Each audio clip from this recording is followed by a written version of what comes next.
traduzindo num português mais simples, empoderar significa ajudar as pessoas a perceberem que elas, apesar de vítimas de forças maiores e opressoras, elas precisam se posicionar e lutar suas próprias causas. Que elas também têm força e, principalmente, quando elas se unem, elas podem lutar as suas lutas.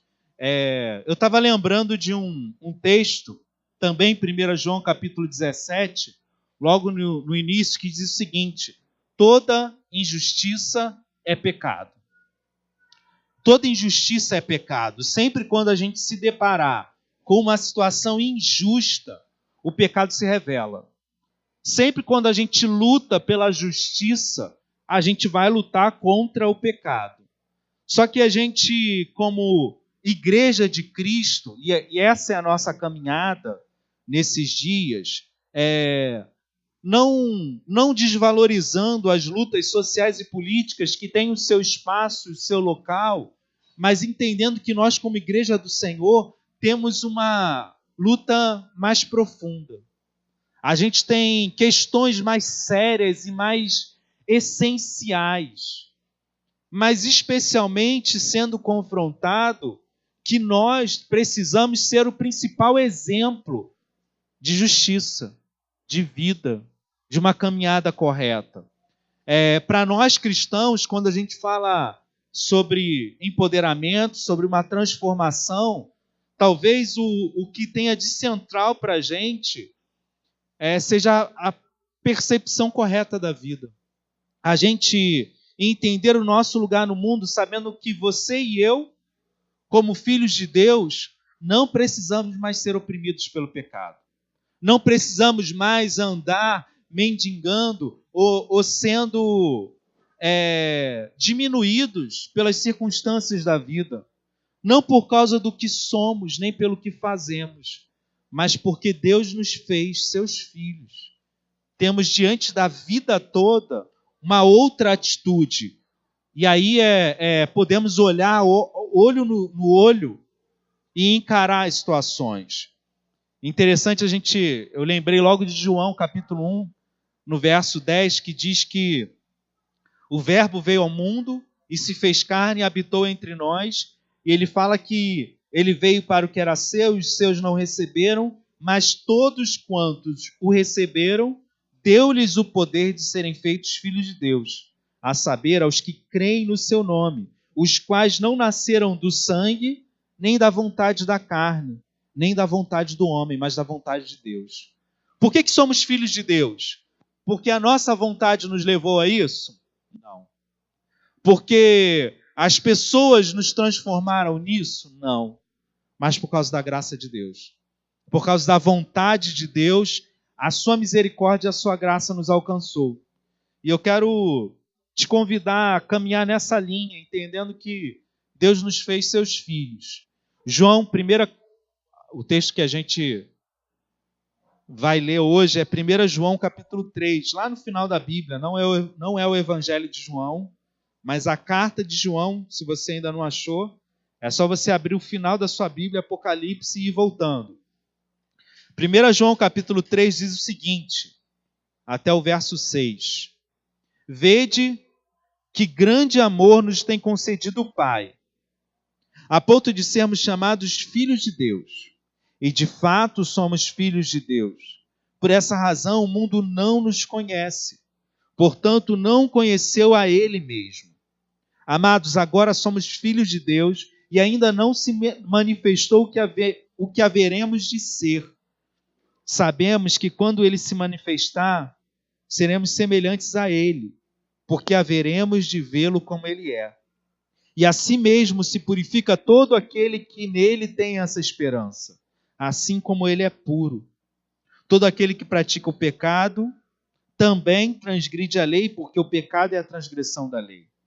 Sabeis também que Ele se manifestou para tirar os pecados, e nele não existe pecado.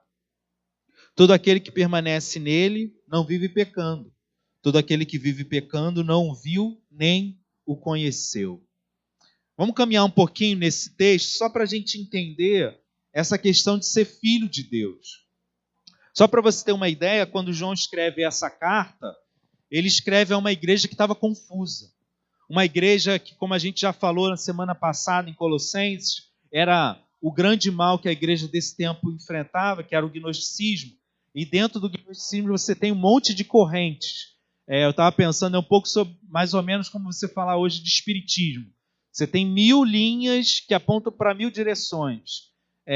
O gnosticismo, especialmente aqui que João está combatendo, e se você for ler a carta você vai perceber isso, eles diziam que o corpo não valia nada, que você precisava salvar o espírito, e ponto final.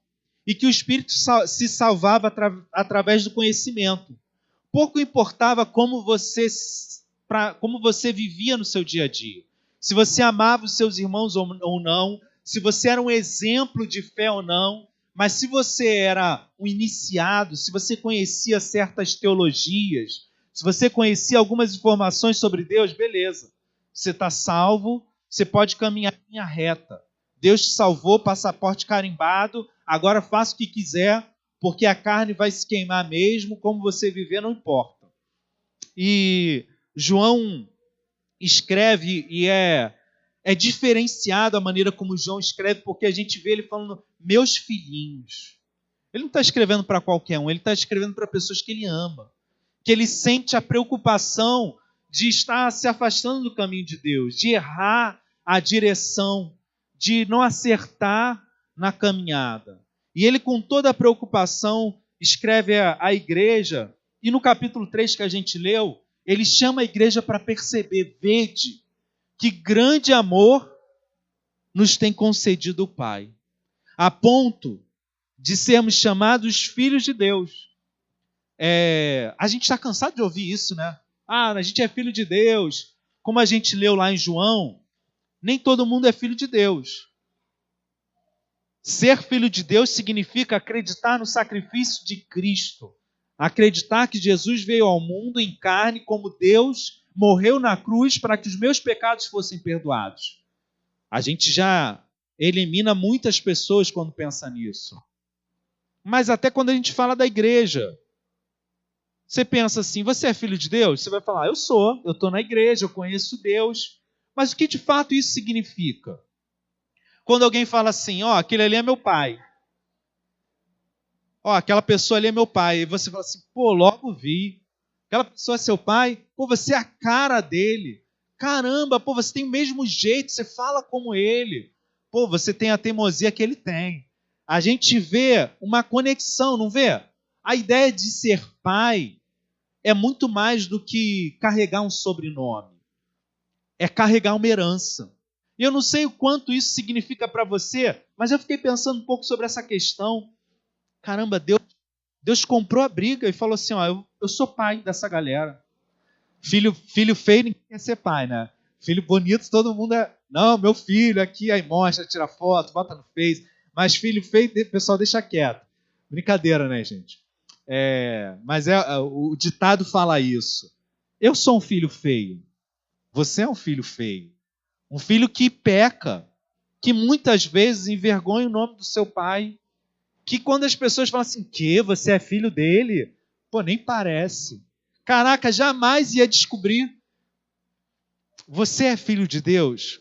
A ideia de ser filho de Deus é mais do que carregar o direito na herança do céu.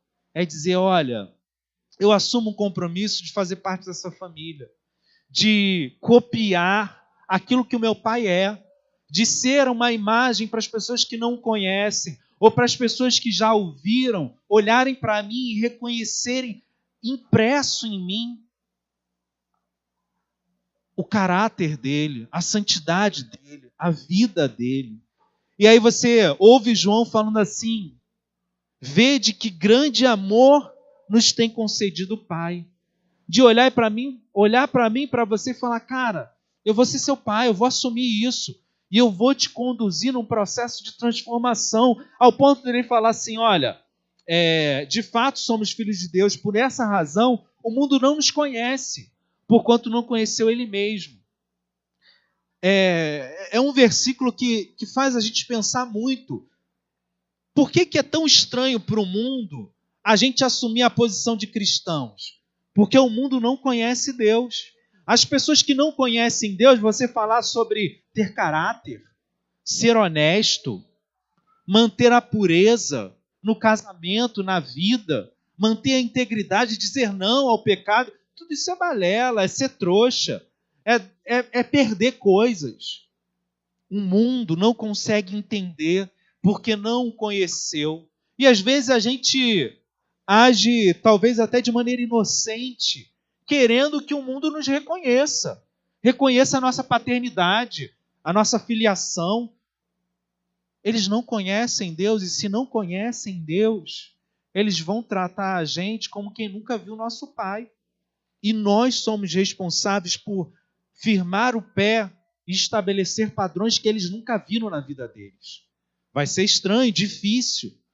Em alguns momentos a gente vai ser até posto de lado ou até, de certa maneira, agredido verbalmente, socialmente, por assumir posições de ser filho.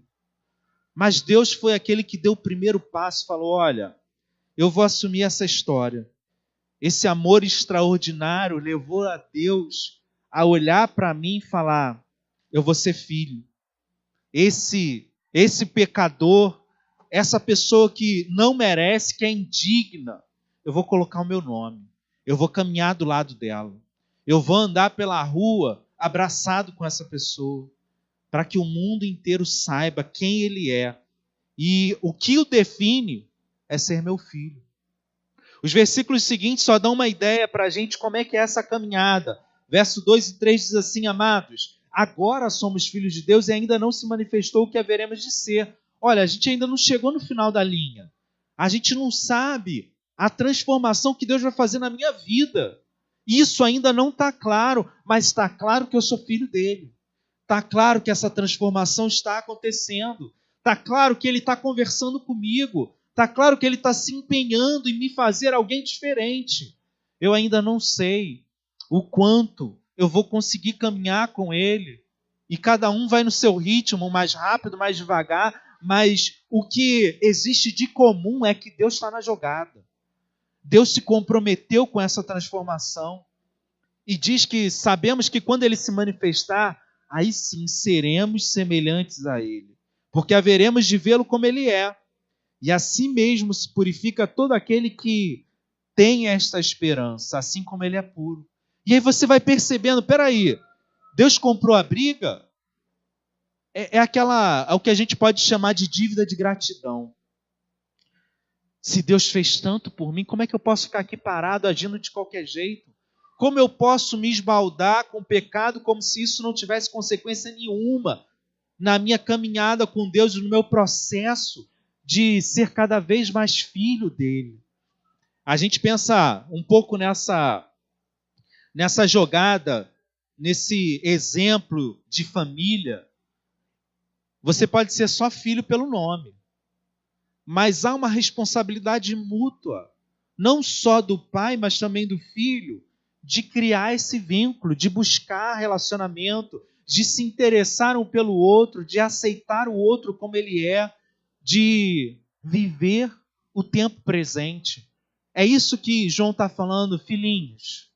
Se purifiquem, busquem viver esse relacionamento com Deus, não se entreguem de qualquer maneira. Você ainda não está vendo o quanto a mudança vai acontecer na sua vida e talvez dê vontade de chutar o balde. Falar, chega, para mim não dá, eu não vou conseguir, e desistir de tudo. E Deus fala, não, você ainda não está vendo o final da linha. As coisas estão acontecendo. Faça aquilo que está ao seu alcance hoje. Faça o que você consegue fazer hoje. E ele, no verso 4, 5 e 6, vai dizer: todo aquele que pratica o pecado também transgride a lei, porque o pecado é a transgressão da lei. Sabeis também que ele se manifestou para tirar os pecados. Para que Jesus veio ao mundo mesmo? Para tirar os pecados. Ele faz muitas coisas na nossa vida. Ele nos abençoa, ele abre portas, ele nos empodera, ele nos levanta, ele nos anima, ele traz alegria no nosso viver, ele abençoa a nossa família e nos ajuda a viver unidos, ele faz tanta coisa, mas ele se manifestou para tirar os pecados. Se tem algo que Deus se propôs a fazer em Cristo, é olhar para mim e para você e nos limpar. E tirar aquilo que nos deforma, aquilo que nos agride, aquilo que nos separa dele. O principal objetivo de Deus é que, no processo de caminhar com ele, o nosso pecado diminua. O que eu percebo, irmãos? Muitos de nós desistimos disso. Desistimos dessa caminhada mais profunda. A gente vem para a igreja, a gente lê a Bíblia, mas a gente simplesmente vai deixando a bola rolar, vai deixando acontecer. E Deus está chamando a gente para um processo intencional e intenso de olhar para dentro de si mesmo e falar, olha, tem coisas que eu tenho que tirar e Deus está me dando força. Algumas delas eu vou ter que tirar na marra. Eu vou ter que me negar e falar não, eu vou ter que comprar briga, porque elas não vão pedir licença e sair educadamente. Mas Jesus está nisso. Ele morreu justamente para que a minha vida seja transformada, para que eu não seja hoje o mesmo que eu fui ontem, para que eu esteja mais parecido com o meu Pai. O texto continua dizendo, nele não existe pecado, todo aquele que permanece nele não vive pecando. Todo aquele que vive pecando não o viu nem o conheceu. João, que é tão bondoso, que vem com palavras doces, falando, meus filhinhos, nessa hora ele é direto e claro, fala, olha só, camarada, você quer viver de qualquer jeito? Você não está pronto para assumir esse compromisso? Só tem uma razão para isso. Você ainda não conheceu Cristo. Não estou dizendo daquela culpa que às vezes a gente carrega desnecessariamente, não conseguindo alcançar o perdão de Deus. Conhecer a Cristo em essência, irmãos, é conhecer o perdão. É saber que não é você quem se transforma. É saber que Cristo está transformando você todos os dias e que você participa dessa transformação com esforço, com empenho. Mas a graça coloca como agente principal o próprio Deus. E aí você vai vivendo e fala assim, caramba, Senhor, me perdoa, vou começar de novo. E você caminha de novo. Você não carrega a culpa, porque Cristo carregou a culpa na cruz. Você coloca diante dele o medo, a angústia, aquele medo de não ser capaz, de ser menor. E aí Deus fala, vamos embora, eu vou caminhar contigo. E essa transformação é real. Ela acontece na medida em que eu vou conversando com Deus, Ele vai mostrando coisas que o pecado antes não deixava eu ver. Ele vai me motivando, porque conhecer a Deus não é só conhecer o perdão e ser livre da culpa. É ansiar, é desejar coisas que antes você não desejava. É falar, Deus, eu quero ser santo, eu não quero me acomodar no pecado, eu não quero viver de qualquer jeito. A graça é real e eu quero participar dela. Eu quero viver isso. Por isso que João vai ser bem claro e dizer, olha, todo aquele que vive pecando não o viu, nem o conheceu. É impossível conhecer Cristo e não ansiar essas coisas.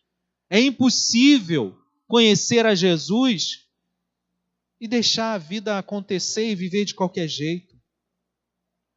Será que a nossa vida tem sido compatível com a nossa fé? Nossas ações refletem o conhecimento que nós temos de Deus e a nossa caminhada? No final, sim.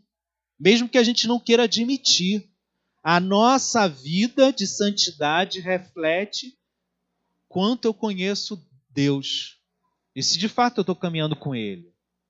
Pessoas que vivem num ciclo constante de melhorar um pouquinho e cair de novo, melhorar um pouquinho e cair de novo, precisam conhecer a Cristo, precisam de ajuda. A caminhada do pequeno grupo, do discipulado, vai fazer você enxergar esse caminho para fora desse ciclo maldito. Porque Jesus não nos chamou a uma vida de montanha-russa. Há muito tempo eu vivi achando que a vida do crente era isso. Subir e descer. Até que eu descobri novas coisas. E eu descobri que você sobe e desce, mas não para o mesmo nível que você estava. Você está subindo, ó. Aí sim, pode ser esse caminho. Um zigue-zague para cima. nunca um zigue-zague em linha reta. Você caindo e subindo, isso não é vida com Deus. Você está lidando com a sua própria força, com os seus esforços, com o que você pode fazer, e está fazendo isso da melhor maneira. Merece aplausos. Mas há uma outra vida com Cristo que você sobe, você já, quando lembra do passado, você nem se reconhece mais. As pessoas que te encontram depois de um tempo falam assim, nossa, como você está diferente. Caramba, que mudança na sua vida. Ansei por isso. E aí quando a gente fala sobre empoderamento, eu fiquei pensando muito sobre isso, sobre questões sociais que a gente enfrenta hoje. Basicamente, o tema principal da palavra empoderamento tem a ver com as mulheres. A mulher tem voz. A mulher também, ela não foi feita para ser escrava do lar. A mulher, todas essas coisas estão corretas. E eu acho que num lar cristão vai haver uma igualdade. Na caminhada, sim, não tem ninguém menor do que ninguém. Não tem ninguém maior do que ninguém. Homem e mulher são imagem e semelhança de Deus. E nós, como homens e mulheres crentes, precisamos refletir não só a nossa posição correta, mas também a nossa opinião correta. Mas eu fiquei pensando, de que adianta eu gritar para o mundo, dizendo que ele tem que mudar e abandonar o pecado sem Cristo? No final, o empoderamento apresentado pelos movimentos sociais tem a ver com isso. Volto a dizer, eu não quero diminuir essa luta, porque ela tem o seu espaço, mas para nós que temos olhos abertos, a gente não ignora a luta, mas a gente vai mais fundo nela. Porque uma coisa é dizer para alguém que está em situação de extrema pobreza, falar, vamos lá, você tem direito, você é alguém valioso, vamos te ajudar a conseguir um emprego. Uma coisa é falar para alguém que está trabalhando num estado de opressão constante, falar, não, olha só, você tem direitos, você tem que ter folga, você tem um salário mínimo, você tem direito a férias. A gente está tratando questões sociais. Mas quando você chega no nível, e isso chega nesse nível pessoal, individual do comportamento, chega uma hora que o homem não tem força para sair disso. A sociedade justa imaginada pelo homem, numa sociedade que vive no pecado, não é possível. Só Cristo pode aprofundar de tal maneira a ideia do empoderamento ao ponto de você saber quem você é. Não, eu não vou aceitar a situação. Eu quero viver um relacionamento igual, porque eu sou filho e filha de Deus. Eu preciso ser tratado como alguém valioso, porque eu sou, a tal ponto que Jesus morreu na cruz por mim. Quando você coloca Jesus na história, o verdadeiro empoderamento acontece. Você começa a entender o seu valor, saber que você não é qualquer coisa. E eu fiquei pensando sobre o quanto a gente luta por coisas erradas, né? Ou coisas menores. Eu lembrei da parábola do bom samaritano, não, do filho pródigo. Não vou começar uma outra pregação, tá? Mas assim, eu lembrei quando eu já estava terminando o sermão, mas o quanto ela é essa história do empoderamento. Preste atenção. O jovem está lá e ele fala assim, pô, meu pai é um latifundiário, capitalista, cheio de grana. Eu preciso assumir minha posição. Eu vou pegar a minha herança e vou assumir quem eu sou. Eu vou buscar meus direitos e as minhas vontades. E foi lá, pai, vamos lá. Vamos dividir isso, porque aqui acabou essa história. E ele exige do pai a parte na herança, pega lá e se empodera. Vai lá gastar o dinheiro como ele quer. O pai não tem mais domínio sobre ele. E nos seus desejos de ter mais poder, de ter uma posição acima, ele simplesmente gasta todo o dinheiro. Ele joga fora. E essa é a ideia do mundo. A gente simplesmente acaba, às vezes, buscando coisas justas, mas a gente sempre vai errar o alvo. O final da história é o seguinte, o filho lá, já sem dinheiro, uma grande fome, chega àquele país onde ele está, distante de tudo, e ele fala assim, cara, os trabalhadores do meu pai têm tudo. comem com fartura, eu vou voltar. E eu não sou mais digno de ser chamado filho dele, mas eu vou ser um empregado dele. Aonde o empoderamento dele levou? Numa posição ainda abaixo, ele já não era nem mais filho, se tornou servo. Percebe? E aí o pai, que é a imagem de Deus, fala assim, não, que isso, cara? Eu vou te empoderar do jeito certo, traz um anel, mata aí vão fazer uma festa, bota uma roupa nova, sandália no pé desse cara. Ele é filho de Deus, ele é alguém digno. As suas ações não dizem que ele é. O que você faz hoje não determina o teu valor. O seu pecado não determina o seu valor. E sim o que Jesus fez na cruz por você. Como a gente leu lá em 1 João, quer dizer o quê, pastor? Posso pecar à vontade? Não. Mas o pecado é um acidente no percurso. Você está subindo a estrada e Deus está te chamando a uma nova caminhada. E por mais que às vezes você cometa burradas tão grandes que levem você para um país distante gastar o teu dinheiro, gastar a sua vida, o seu tempo, Deus fala, peraí, cara, volta aqui. Você é meu filho. Eu sei quem você é e jamais vou desistir disso. Esse é o teu valor. Isso é quem você é. Essa é a sua caminhada. A caminhada de filho, que tem um valor que excede o entendimento, que é acima daquilo que você pode considerar. E eu fiquei pensando, gente, que lindo. Essa é a história que o Senhor nos chama a viver, porque todo poder pertence a Ele.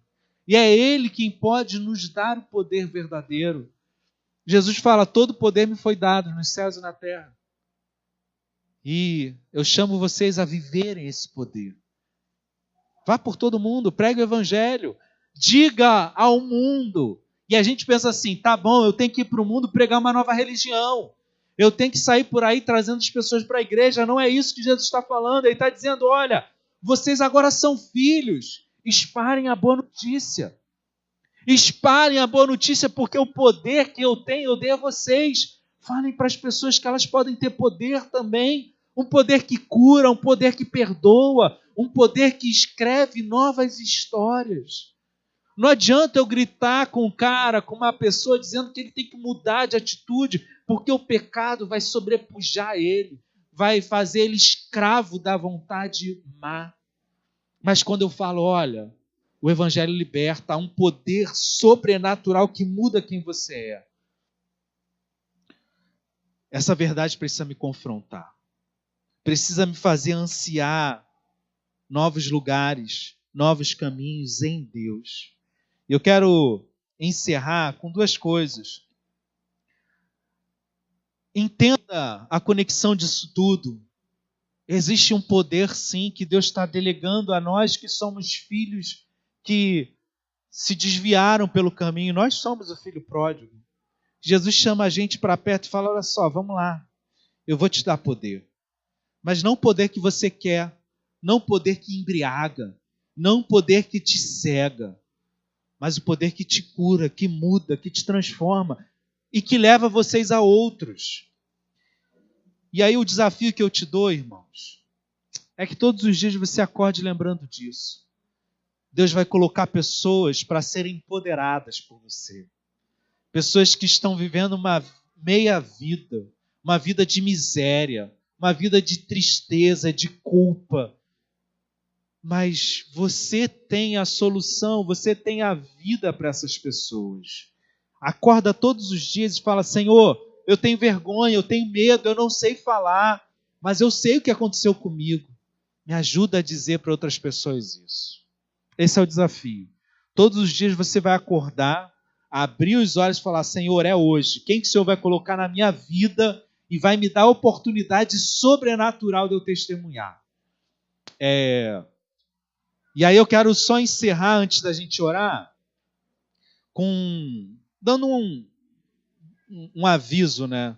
A gente está chegando perto do mês de missões, que é agosto. E a gente tomou uma decisão de viver agosto de maneira diferente. A gente ainda está elaborando os detalhes, mas eu quero que você já comece a orar por isso. Como agosto é o mês de missões, A gente vai fazer todo o processo de ser mais generoso na parte de missões com o reverendo Walter, orar mais por ele. Mas missões nos chama também a evangelismo. E eu quero te convidar, na verdade, eu quero te desafiar a orar pelos seus vizinhos. Quem são os seus vizinhos? Quem são as pessoas que vivem ao teu redor? Quando a gente fala assim, normalmente, eu sou como você, irmãos. Eu penso assim, caramba, o que o pastor está arrumando? O que ele quer? Que problema que ele quer me arrumar agora? Porque vai me desafiar o quê? E não se engane, o desafio é para mim também. O nosso desejo é que agosto seja um mês que a gente testemunha aos nossos vizinhos. Então você tem essas 2 semanas aí de julho para orar por isso e buscar já contato com as pessoas, dar bom dia. A gente é tão educado, a gente não dá nem bom dia, sai com cara feia, parece que está chupando limão. Bate a porta de maneira mal educada. E eu fiquei pensando, gente, eu sou péssimo nesse negócio de evangelismo. Se botar eu para ensinar, para pregar, eu sou ótimo. Mas para falar com desconhecido, não me chama, porque está lá no final dos dons que Deus me deu. Mas eu sei que é um chamado, eu não posso guardar isso para mim. E aí eu percebo como Deus faz o oposto. Pessoas vêm até mim, aí eu fico intencionalmente mais tempo na porta de casa, eu moro em casa, né? Estacionando o carro, dando um tchauzinho para o vizinho do outro lado, tentando buscar a conversa. Deus entende os teus limites e Deus vai construir situações a partir do que você é. Vou te dar um exemplo que Deus fez comigo. Eu tenho uma vizinha que, gente, sim, é muito difícil, é de outra religião, bem mal-humorada, muita briga em casa, já é uma senhora. E assim, a gente não consegue ter contato. Bom dia, tal. Não tem briga entre nós e eles, a briga é lá dentro. E aí eu comecei com a ideia de botar um jardim na minha casa, botar plantas. Quem já foi lá viu. A gente tem... Seu Walter fala que eu sou jardineiro por teimosia, né? Depois de matar um monte de planta, agora eu estou acertando. E aí começou assim, as flores começaram a aparecer. Caraca, está florindo de um jeito que os vizinhos ficam tudo de olho, né? Aí essa vizinha veio falar, bateu lá, tá bonita essa flor, né? E aí?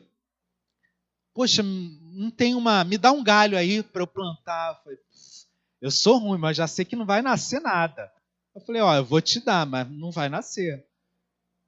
Aí a planta estava nascendo lá, tinha uma frutinha, eu falei, tenta plantar isso aqui que é mais fácil, né? E é uma planta muito difícil de achar. Eu estou procurando ela um tempão, porque eu queria uma outra cor amarela, a minha vermelha. Eu só acho de um modelo maior. E aí eu passei na feira e falei, cara, achei. R$7 a mudinha lá, cheia de flor vermelha. Eu falei, caramba, é isso. Vou comprar para ela. E vou ser gentil, vou oferecer. Só para dar um exemplo, que a gente pensa que evangelizar é dar um folheto, é chamar para a igreja. Isso é o final da fila. Se acontecer, porque pode nem acontecer, mas nós, como crentes em Cristo Jesus, somos chamados a exalar a vida, a exalar a alegria, a exalar o compartilhamento. Então, eu te dei esse exemplo simples.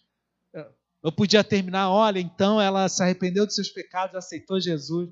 Não é nada disso, é só para falar, olha, não é tão impossível assim. Se um cara como eu, que é mal-humorado, que é tão ruim de falar com as pessoas, consegue se conectar com outra pessoa que também é muito ruim de se conectar, você também consegue. Quem sabe é um momento da gente ver transformações acontecendo. Eu acho que a gente precisa resgatar no nosso coração a expectativa de acreditar que Deus pode e quer mudar pessoas. Pode ser vizinho, pode ser colega de trabalho, pode ser alguém da família, mas comece a se preparar. E eu quero que... os pentecostais falam assim, né? Cada um tem a sua pedrinha.